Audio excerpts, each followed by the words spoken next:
Hi everyone, it's Lawrence back with another video. Last week I asked you to send me your questions about English, about how to practice English, any questions you had basically. And in this video I'm going to answer some of the interesting questions that I was asked. So the first question is from Sarah, and she asked, how can I think in English without translating from Arabic? So really nice question, very interesting. My advice would be to build up your vocabulary to begin with.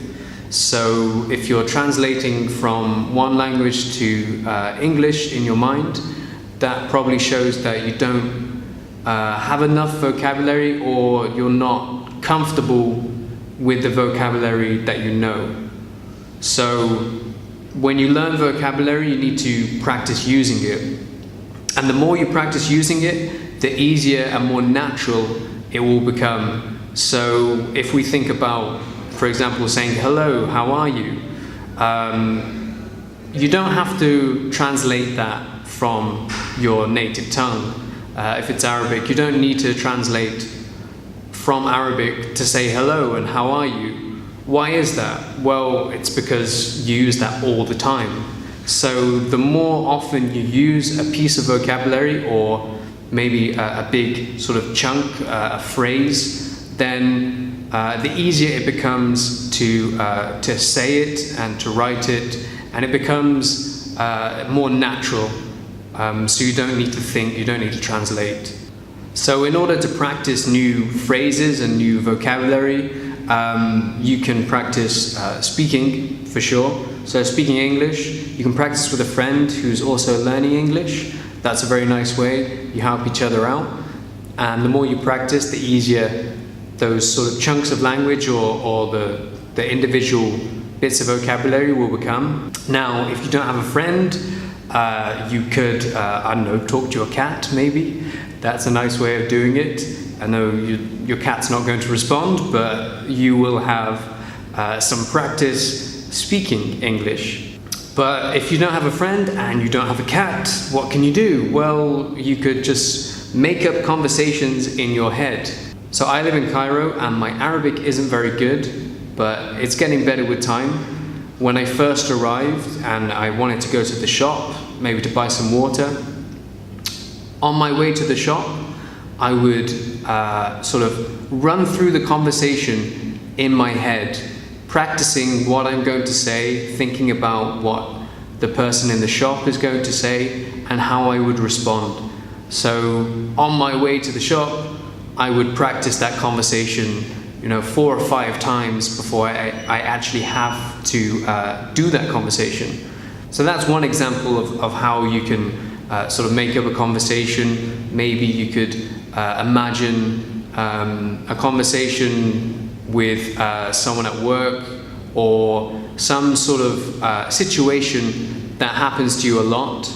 So, okay, maybe you won't need to use English in the real life situation, but try to imagine, okay, how would I get through this situation? How could I get through this conversation in English? So then just practice those conversations all the time. Whenever you get like a quiet moment, you can practice those conversations in your mind, and then eventually you won't be translating, it will just be really natural.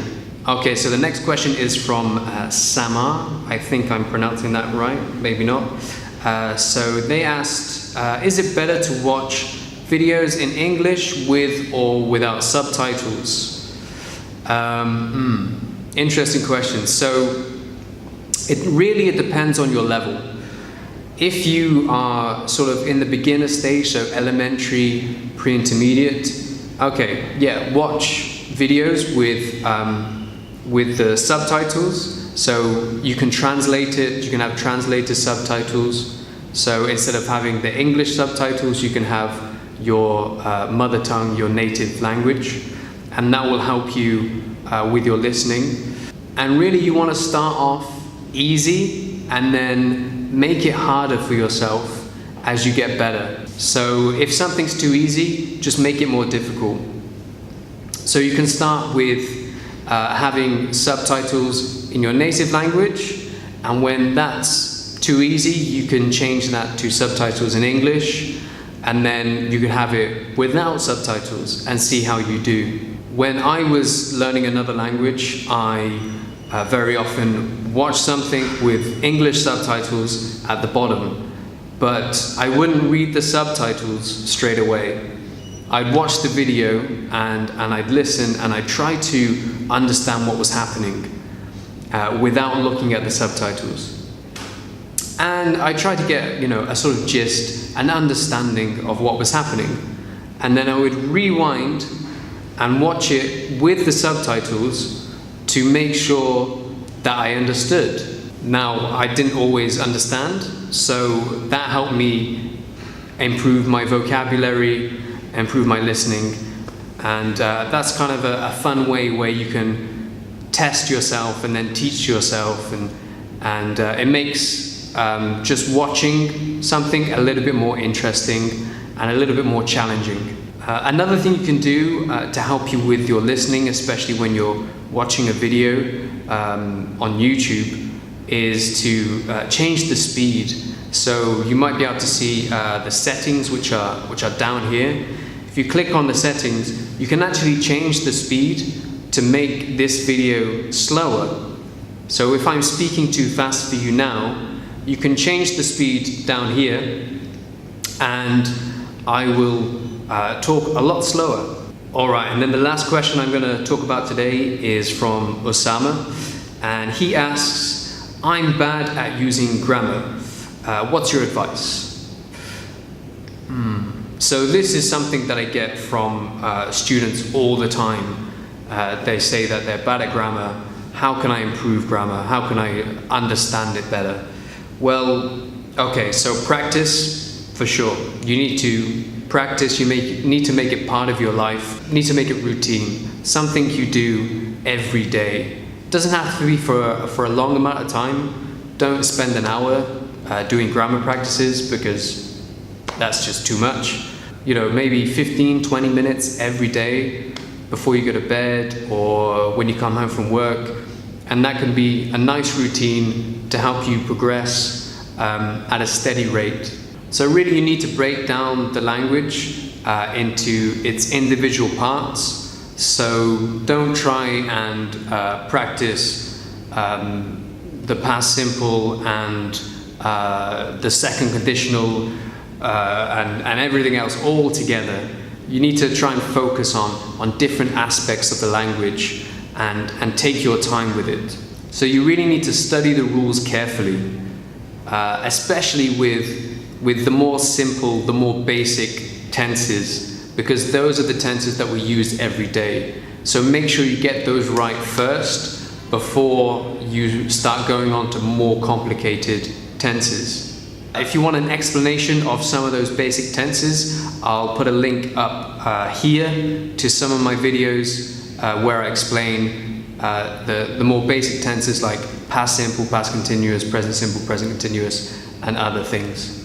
Once you've studied the explanations carefully, then it's time to practice. So find some grammar practices. You can find lots on Google. If you just type in grammar practices, maybe you can make it more specific. So if you want to learn the present perfect, you want to practice that, you can type in present perfect practice or present perfect test or something like that. And if you're having problems with that, then okay, go back and look at the explanation again. Is there anything that you've missed? And maybe just refresh and then go back to the practices, see how you do, see the improvement. After that, you need to use this language frequently so it sticks in your mind. There's no point studying it and then leaving it for a year and then coming back to it because you have forgotten everything. So you need to practice this language frequently. Another way of improving your grammar is by reading or listening to things that you're interested in. So reading articles about things that you're interested in, or reading books that you like, or listening to podcasts maybe that you're really into.